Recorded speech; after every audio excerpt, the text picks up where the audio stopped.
All right, it's time for interactive problem number 14. So these are interactive problems, which means you can actually play these hands. Play it first, see if you can make the maximum number of tricks. If you don't, try it again. Just keep hacking at it until you find the solution, but then you can listen to my reasoning afterwards. All right, so found our way to four spades after a spade, a no trump, three spades, four spades, and they've led a club. Just make a mental note of the opening lead. As a habit, when I'm declaring hands, I'm always thinking what are they leading from? When I see the three and I have the two, I know they've led low, so it's probably not a doubleton. If it was a human, I would ask, do you play third and fifth or fourth best leads? And that would give me some sense of how the clubs are breaking. But when you see the three, it's not a doubleton. That's the one thing that most people would lead a high-low from a doubleton, unless they're playing some fancy system.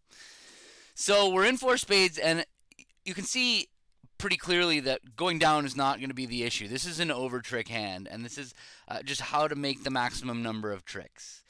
So they start by playing a club to the ace, and they fire back the 10 of clubs, and we win our king. And now it's time for us to really process the hand. And we see that we have no diamond losers. Probably when we're drawing trumps, we're not going to have any trump losers. We only really have this one heart, this third round of hearts that we're going to need to get rid of. And the most obvious way to get rid of them is by finessing the jack of hearts. We could play king of hearts and a heart to the jack. But this is a classic exercise of trying to combine our chances. We know that at some point in this hand, we can absolutely fall back on the heart finesse, but what other possible holdings can we play for before we take the heart finesse? Now, if I was in slam and I absolutely needed to make slam, one way I might do that is I might draw trumps and cash the ace king of hearts to see if the queen drops. And if it doesn't, then I could fall back on the diamond finesse. So let me show you that line of play. So that line of play would be ace of spades, king of spades,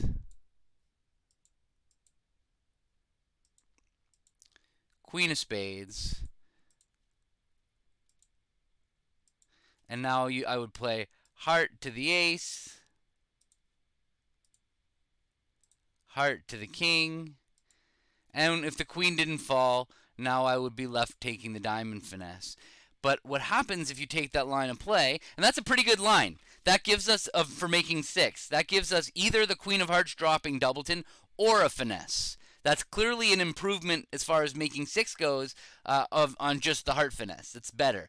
The problem is that if you take that line and this finesse loses, you're going to end up losing a bonus trick. So then you only make four. And when you're playing pair games, that's a real disaster. You really don't want to lose that trick. So we have to go back and we have to look for a different line of play that where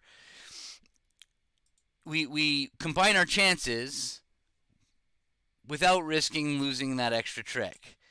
So after they win the ace of clubs and play a club back, we have to look, is there anything else that I can combine? Now, it's obviously you could just draw trumps and take the heart finesse. That's 50-50. But we want to improve our chances on that 50-50 heart finesse.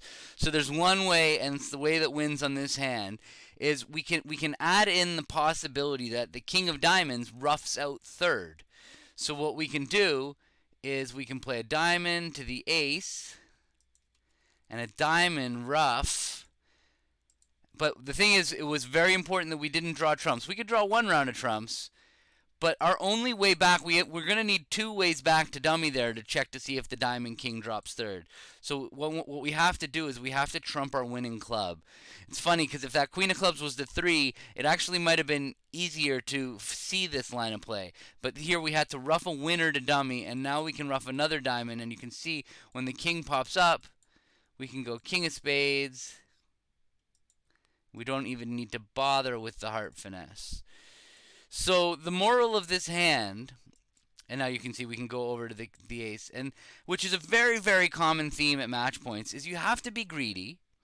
And when you first make a plan for a line of play, so after we won our king of clubs, they played back to 10 of clubs, we see you see that you have a potential for a heart finesse, and you have to just look at ways, how can I improve my contract without really risking losing an extra trick. And so this one was an exercise in called combining your chances. There's lots of these in the game where you can find one good line of play and then see how you can improve it upon it to add a little bit of an extra chance to make your contract. So, did you find the roughing out of the Diamond King, or did you just take a losing finesse?